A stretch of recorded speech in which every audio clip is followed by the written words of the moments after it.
Hello, my friend. If you've been following along with me, this is day 23, and we are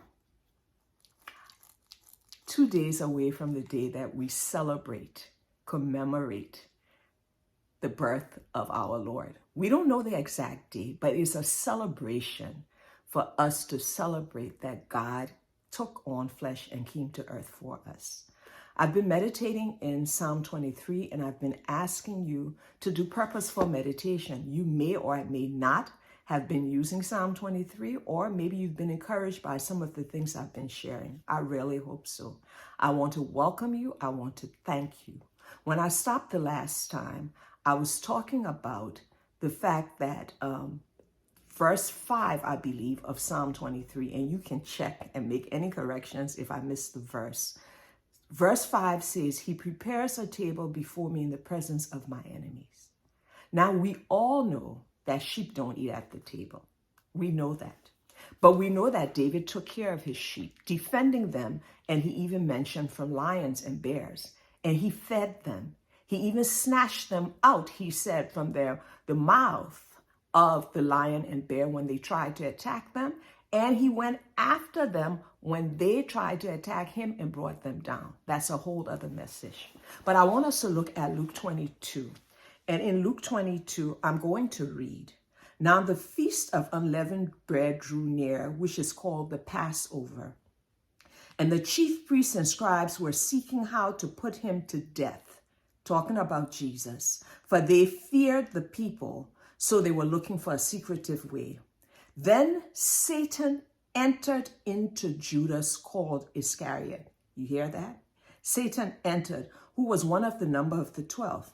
He went away and conferred with the chief priests and officers how he might betray him to them. We're talking about Jesus, how to betray him. And they were glad and agreed to give him money. And now let's jump down. Then the day came, the day of unleavened bread, on which the Passover lamb had to be sacrificed. That's verse 7. So Jesus sent Peter and John, saying, go and prepare the Passover for us. So he's telling Peter and John, he said, so that we may eat it. And they said, where will you have us prepare it? And he said to them, to follow a man that would be carrying a jar of water. And when they get there and follow him, enter into the house where he's going, and then tell the master of the house, the teacher says to you, where is the guest room where I may eat the Passover with my disciples? So Jesus had already gone ahead and he had prepared a place. Now they were supposed to set up, but he had already talked with this man. He had already talked with this man, and there was a room prepared for him to have it. And then listen to what he says. He said, when the hour came, verse 15, he said to them, I have earnestly desired to eat this Passover meal with you before I suffer. Sitting next to Jesus at that table was Judas, who Satan had entered. The Lord prepared a table before him. David prophesied about what was going to happen. That happens a lot all through the Bible. The prophecy was about Jesus. But listen to what he said. He said, I earnestly desired to have this meal with you all before I suffer. He was about to die, the sacrificial lamb, and take on the sins of the world. And here he was preparing a place to eat with his disciples.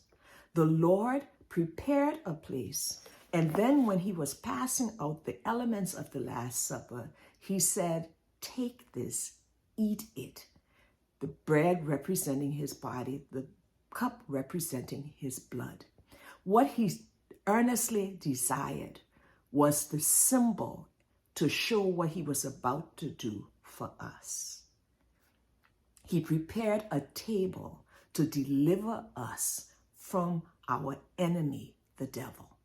I'm going to have to stop here. Tomorrow is pivotal because we have to answer the question, are we prepared?